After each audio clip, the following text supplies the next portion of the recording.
Hello everybody, मेरा नाम है अभिनव और आप देख रहे हैं अभिनव पांडे यूट्यूब चैनल। तो गाइस, आज हम लोग पढ़ने जा रहे हैं क्लास 9 का chapter 2, what is democracy and Y democracy.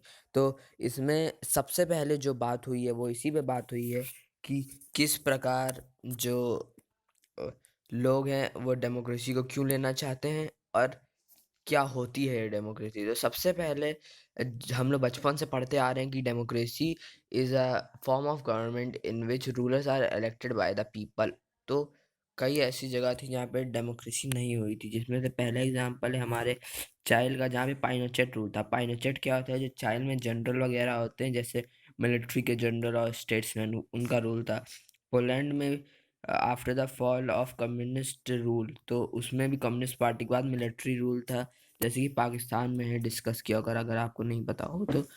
नुकर्रमा एक थे फॉर्मर प्रेसिडेंट ऑफ घाना, तो फिर घाना में भी उनका रूल पड़ा था। उन्होंने एक डिक्टेटरशिप की थी, जिसमें से वो अपनी बात सुन रहे थे, किसी और को अपनी बात नहीं सुनने दे रहे थे।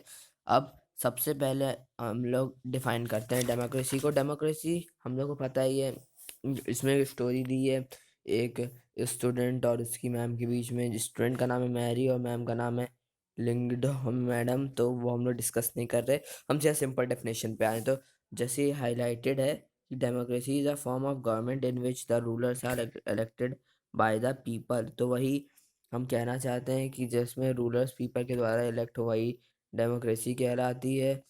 और इसमें कई सारे एग्जाम्पल दिए हैं, जैसे कि म्यांमार में जो आर्मी रूल हुआ था, हम लोगों ने चैप्टर 1 में पढ़ा ही था सिविक्स के, कि किस प्रकार जो आर्मी रूल हुआ था म्यांमार में, उसमें आंग सांग सूकी के जो डेमोक्रेसी के बहुत ज़्यादा अनन्य भक्त थे, उनको कष्ट दिया गया था। तो गाइस, आगे हम पढ़ेंगे इसी के फीचर्स और आदि इत्यादि। तो ये कार्टून आप देख सकते हैं, ये है इराक का। तो इराक में आपको पता है कि जो मिलिट्री है उसका रूल है, और इसीलिए वो लोग डेमोक्रेसी शो करने का प्रयास करते हैं, बट एक्चुअली उनमें डेमोक्रेसी है नहीं। तो सबसे पहले हम बात करेंगे फीचर्स ऑफ द डेमोक्रेसी की। तो सबसे पहला हम लोग को पता है democracy is the form of government in which the rulers are elected by the people. तो जब डेमोक्रेसी एक फॉर्म है गवर्नमेंट की जिसमें रूलर सेलेक्ट करते हैं पीपल, तो रूलर हैं कौन और वो कैसे पीपल को इलेक्ट करते हैं और पीपल कौन होते हैं।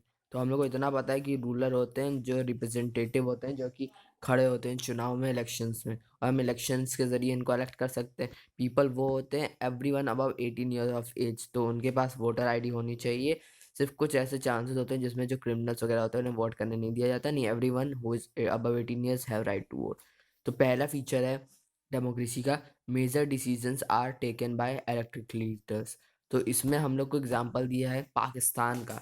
तो पाकिस्तान में एक थे जनरल परवेज मुशर्रफ, जो इस वक्त जिंदा है, परंतु उन्हें फांसी की सज़ा सुनाई गई है और उन्हें जल्दी फांसी होने वाली है इमरान खान की सरकार द्वारा।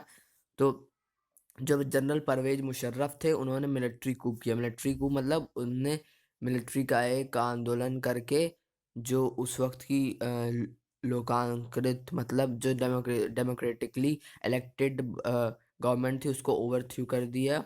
और उसके बाद खुद को चीफ एग्जीक्यूटिव डिक्लेयर कर दिया, सीईओ जिसे कहते हैं। तो ये यूजुअली होता है कंपनीज में, परंतु इन्होंने ये कंट्री में किया और कंट्री को एक कंपनी माना और खुद को उसका हेड माना। तो उन्होंने, मतलब जैसे पाकिस्तान में रूल था कि सिर्फ 2 इयर्स के लिए कोई प्रेसिडेंट बन सकता है। तो जब 2002 आया, जब इनका कार्यकाल या इनकी जो टेन्योर था ख़त्म होने लगा, तो उन्होंने एक रेफरेंडम पास किया और उन्हें 5 ईयर एक्सटेंशन वो दे दिया अपने आप को, ताकि उनका रूल बढ़ सके। पाकिस्तानी मीडिया जो थी और ह्यूमन राइट्स ऑर्गेनाइजेशन और डेमोक्रेसी एक्टिविटीज से the referendum was based on mall practices and fraud. मतलब सबका ये कहना था कि ये फ्रॉड पे बेस्ड है, पर जनरल परवेज मुशर्रफ ने किसी की नहीं सुनी और उन्होंने उन्होंने बल्कि ये जो कार्टून है शो कर, ये लैटिन अमेरिका में है, जो शो करता है कि डेमोक्रेसी गोलियों के बल पे हो रही, वही किया। और इन सब को जिन्होंने उनका विरोध किया उनको मरवा दिया, जेल में पहुंचा दिया। तो उन्होंने लीगल फ्रेमवर्क ऑर्डर पास किया 2002 में, जिससे उन्होंने कॉन्स्टिट्यूशन ऑफ पाकिस्तान को अमेंड कर दिया। तो इसमें उन्होंने अपनी पावर इंक्रीज करते हुए कहा था कि जो प्रेसिडेंट है वो नेशनल असेंबली और प्रोविंशियल असेंबली को डिसमिस कर सकता है, और वो the work of civilian cabinet is supervise by national security council. तो जो नेशनल सिक्योरिटी काउंसिल थी गाइज, तो उसमें उन्होंने यह किया था कि उन्होंने मिलिट्री के मैन भर दिए थे, जो कि क्योंकि वो खुद ही एक मिलिट्री जनरल थे, तो फिर उन्हें इससे बहुत पावर मिली थी। इसमें पाकिस्तान में इलेक्शंस तो हुए थे, पर जो रिप्रेजेंटेटिव थे वो इलेक्टेड नहीं थे। तो इससे टॉपिक क्लियर हो सकता है कि जो मेजर डिसीजन होंगे वो इलेक्टेड रिप्रेजेंटेटिव के द्वारा ही होंगे। तो इसमें जो है मेन वो यहाँ दिया गया हुआ है कि देखिए, आप देख सकते हैं, in a democracy the final decision making power must rest with those elected by the people. तो अब हम बात करेंगे, तो आशा करता हूँ आपको ये वाला फीचर समझ में आ गया होगा।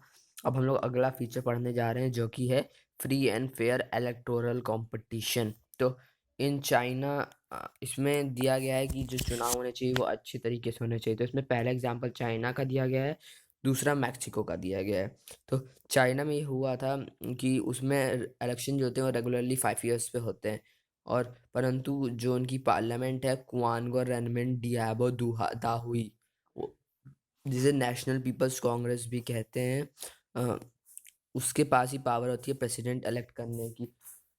उसमें पूरे 3000 मेंबर्स हैं, 3000 मेंबर हैं इसमें चाइना की पार्लियामेंट में, और ये सब चाइना से इलेक्ट हुए हैं। सब members are elected by the army. तो इसमें आर्मी का भी सहयोग था, जो पीएलए है, पीपल लिबरेशन आर्मी, चाइना की आर्मी, उसका भी बहुत सहयोग था। पर इलेक्शन लड़ते कौन है चाइना में है कि जो इलेक्शन वही लड़ सकते हैं जो कि चाइनीज कम्युनिस्ट पार्टी से हो, या फिर जो चाइनीज कम्युनिस्ट पार्टीज के साथ 8 स्मॉलर अलाइड पार्टीज हैं उनसे हो। तो ये उसका 2002 और 2003 में था, बल्कि अभी भी चल रहा है। जो इस वक्त के प्रेसिडेंट है शी जिनपिंग, वो चाइनीज कम्युनिस्ट पार्टी के ही हैं। उनकी पूरी मेंबर, उनके जितने सदस्य हैं, उनके जितने मंत्री हैं वहाँ चाइना में, वो सब इसी से जुड़े हैं, और इसलिए गवर्नमेंट हमेशा चाइनीज कम्युनिस्ट पार्टी से बनाई जाती है। अब मैक्सिको में तो और ये सिस्टम है। मैक्सिको को अपनी इंडिपेंडेंस 1930 में मिली। अगर आपको पता नहीं मैक्सिको कहाँ है, तो मैक्सिको जो है वो नॉर्थ अमेरिका में है, नॉर्थ अमेरिका कॉन्टिनेंट में। इसमें हर 6 ईयर्स पे इलेक्शन होते हैं, जैसे यूजुअली 5 ईयर्स पे होते हैं, पर ये 6 ईयर्स पे होता है। और द कंट्री हैज, जो कंट्री कभी डिक्टेटर और मिलिट्री रूल पे नहीं हुई, पर 2000 से लेकर जितने इलेक्शन हैं सब एक पार्टी वॉन कर रही है, जिसका नाम है PRI, international institutional revolutionary party, PRI. तो उसमें है कि अपोजिशन पार्टी जो है वो इलेक्शन में पार्ट तो लेती है, कभी जीत नहीं पाती। इसके कई रीज़न है, क्योंकि जो पीआरआई है वो डर्टी ट्रिक्स प्ले करती है। तो होता है ये है कि फ्री एंड फेयर वो होना चाहिए, जिससे जो टीम, जो गवर्नमेंट फॉर्म भी हो उसके हारने के भी चांस हो। परंतु जो पीआरआई है ये फोर्स करती है, जितने लोग गवर्नमेंट ऑफिशियल होते हैं उनको, मतलब ये उनके लिए कंपल्सरी होता है कि उन्हें गवर्नमेंट पार्टी की मीटिंग अटेंड करनी होगी। जो टीचर होती है गवर्नमेंट स्कूल की, वो फोर्स करती हैं स्टूडेंट्स को, पेरेंट्स को स्टूडेंट्स के, कि वो उनको वोट करें पीआरआई को। जो मीडिया है वो पीआरआई के कंट्रोल में है, तो वो इग्नोर करती है जो भी एक्टिविटी अच्छे कार अपोजिशन पार्टी करती है। और जो पोलिंग बूथ है वो कई बार तो लास्ट मिनट में शिफ्ट कर दिया जाता है एक जगह से दूसरी जगह, जो डिफिकल्ट हो जाता है पीपल तक, जिससे पीपल वोट ना कर पाए। जैसे एक एरिया में लोग पीआरआई के अलावा दूसरी पार्टी के समर्थक हैं, तो वो उस एरिया से पोलिंग बूथ शिफ्ट कर देंगे ताकि वो उन्हें वोट दे ही ना सके। तो ये हमें बताता है कि जो जितने भी डेमोक्रेसी में इलेक्शन होते हैं वो फ्री और फेयर होते हैं, यही अंत में मेंशन किया गया है। A democracy must be based on a free and fair election where those currently in power have a fair chance of losing। So इसमें देख सकते हैं आप, इसमें आप देख सकते हैं एक कार्टून हमारे बुक में दिया है क्लास 9 एनसीईआरटी में। इसमें है ये सब अलग अलग प्रकार की थैलियां हैं या फिर बैग्स हैं जिनमें मनी भरा पड़ा है। तो इलेक्शन वॉन करने के लिए इन्होंने डर्टी टिक्स अप्लाई की है, और ये लैटिन अमेरिका में बना था, लैटिन अमेरिकन डोनेशन में। तो जो तीसरा फीचर है डेमोक्रेसी का वो है 1 person must have 1 vote and each vote have 1 value. तो इसके लिए हमें एग्जांपल दिया गया है सऊदी अरेबिया का, जो कि ये है। सऊदी अरेबिया के अलावा एस्टोनिया का दिया गया है और फिजी का दिया गया है। तो सऊदी अरेबिया में यह सिस्टम है कि सऊदी अरेबिया में जो वुमेन है उन्हें वोटिंग राइट नहीं मिले हुए थे, पर उसमें होता था कि जैसे वोटिंग राइट भी नहीं मिले थे, वुमेन के साथ बहुत इनइक्वालिटी होती थी सऊदी अरेबिया में। वहाँ था कि जो वुमेन है उन जैसे अगर कोई केस हुआ जिसमें 2 वुमेन्स हैं, वो उन्हें गवाही के तौर पे या विटनेस के तौर पे बुलाया गया कोर्ट में और एक मैन उनके खिलाफ है, तो the man will be given the priority, the great importance. और इसी के प्रकार एस्टोनिया जो है उसके साथ भी है। एस्टोनिया पहले यूएसएसआर का था, तो बोल्शेविक्स जो थे उन्होंने उन पे कई प्रकार के जुर्म वगैरह उन्हें दिए थे, तो फिर इसीलिए वहाँ पे जो रशियन मिनॉरिटी रहती है वो उन्हें मतलब वोट करने में बहुत कठिनाइयों का सामना करना पड़ता है रशियन मिनॉरिटी को। और जो फिजी है वो अगला एग्जांपल है, उसमें है कि जो इंडिजिनस फिजी होते हैं, इंडिजिनस फिजी मतलब जो वहाँ के नेटिव फिजी हैं, वहाँ के मूल निवासी, उनका वोट ज़्यादा होता है जो इंडियंस वहाँ पे गए थे। जब ब्रिटिश राज था भारत में, तब कई भारतीय वहाँ गए थे, उन्हें ले गया गया था वहाँ पे प्लांटेशन करवाने के लिए। तो जो वहाँ पे अब इंडियन रहते हैं उनकी वोट की वैल्यू कम है, तो फिर इसीलिए ये एक है ये इसका वो कि ये feature in a democracy each adult citizen must have one vote and each vote have one value. और फिर उसके बाद अगला फीचर आता है rule of law and respect for right. Rule of law and respect of right, इसमें हम लोग को जिम्बाब्वे का एग्जांपल दिया गया है। जिम्बाब्वे को 1980 में उनको अपनी इंडिपेंडेंस मिली थी, और तब से जानू पीएफ एक पार्टी रूल कर रही है जिसने उनकी बहुत सहायता की थी उसे वो स्वतंत्रता दिलाने में, जिसको लेड किया था रॉबर्ट मुगाबे ने लेड किया था। तो जो ये हैं यही कंट्री तब से रूल कर रहे हैं। इसका रीज़न ये है कि जो जानू पीएफ की पॉलिटिकल पार्टी है बहुत डर्टी फेयर और अनफेयर प्रैक्टिस करती है इलेक्शन जीतने के लिए। मतलब गवर्नमेंट कई बार कॉन्स्टिट्यूशन बदल चुकी है जिससे कि प्रेसिडेंट की पावर इंक्रीज हो जाए, और उन्होंने अपोजिशन पार्टी के जो लोग हैं उन्हें हरास्ट किया जाता है, और उनकी जो मीटिंग होती है उससे डिस्टर्ब किया जाता है। जो भी पब्लिक प्रोटेस्ट करेगा अगेंस्ट गवर्नमेंट वो इलीगल है, और इसीलिए उनको जेल भी हो सकती है। और टीवी भी इन्हीं के कंट्रोल में, टेलीविज़न एंड रेडियो, तो जिससे ये जो अपनी मन का दिखाना चाहे वो दिखा सकते हैं अपनी इम्पोर्टेंस शो करने के लिए।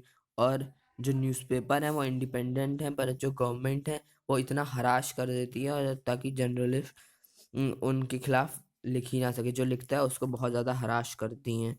तो ये भी है कि इसके बाद हम लोग को ये पता चलता है कि जो डेमोक्रेटिक रूल है, डेमोक्रेटिक गवर्नमेंट, उसे कॉन्स्टिट्यूशनल के दायरे में रहकर रूल करना चाहिए, और सिटीजन्स के राइट को कोई हानि नहीं पहुंचानी चाहिए। अब ये एग्जांपल आप देख सकते हैं, कार्टून दिया गया है बुक में। इसमें याहू, गूगल और किसको, ये सब यूएसए की वो हैं, यूएसए और अलग अलग देशों की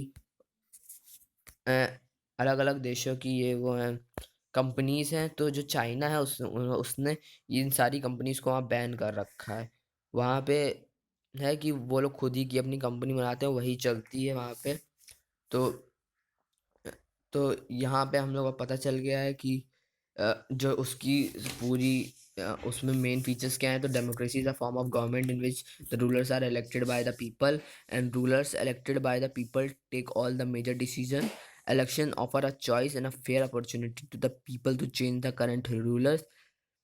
This choice is an opportunity available to all people on an equal basis, and the last, the exercises of this choice leads to a government limited by basic rules of constitution and citizens right। तो guys यहाँ तक हमने पूरा features of democracy पढ़ लिया है, और ये जो चैप्टर है why what is democracy, Y democracy, ये भी ऑलमोस्ट पूरा हो चुका है। तो अब हम लोग डिस्कस करेंगे Y democracy, what is democracy, हम लोग का पूरा क्लियर हो चुका है। इसमें फर्स्ट आएगा जो आर्गुमेंट है जो कि डेमोक्रेसी के खिलाफ है। अब हम लोग को पता है हर सिक्के के एक पहलू होते हैं, जीत या हार, हेड या टेल। तो उसी प्रकार डेमोक्रेसी के कुछ नुकसान भी हैं। तो पहले हम लोग नुकसान डिस्कस करते हैं क्योंकि नुकसान कम मात्रा में है।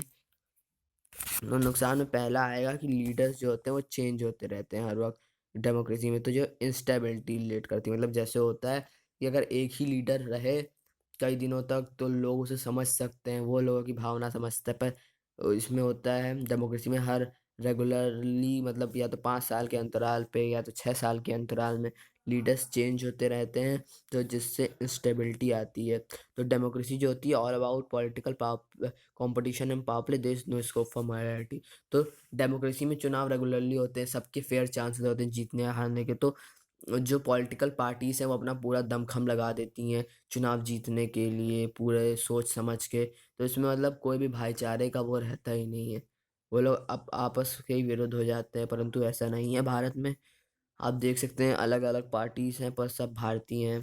और many people have to be consulted in a democracy that it leads to delays. तो हम लोग को पता है कि डेमोक्रेसी में 3 हाउस होते हैं, एक तो पहले लोकसभा फिर राज्यसभा, उसके प्रेसिडेंट साइन करता है तभी कोई बिल होता है, और ऐसे ही रूल और सब डिस्कस होता है। तो जैसे बहुत सारे लोग इसमें डेमोक्रेसी में इन्वॉल्व होते हैं, इसे थोड़ा लेट होता है पर तब भी फेयर वो बनता है, इसलिए हम इसको कुछ वो नहीं कह सकते। Elected leader do not know best interest of people, it led to bad decision. तो इसमें इनका कहना है कि जो चुने हुए वो होते हैं चुनिंदे जो कि रिप्रेजेंटेटिव होते हैं, उन्हें नहीं पता है कि क्या लोगों के हित में है, तो बैड डिसीजन होते हैं। Democracy leads to corruption for it is based on electoral competition. तो जो डेमोक्रेसी होती है वो करप्शन भी, भ्रष्टाचारी भी पैदा करती है, करप्शन पैदा करती है, क्योंकि जो लोग होते हैं वो पैसे दे दे के चुनाव जीतना चाहते हैं। परंतु अगर ऐसा होगा तब हाँ, ये नहीं हो पाएगा। अब ordinary people don't know what is good for them, तो दे शुड डिसाइड एनीथिंग।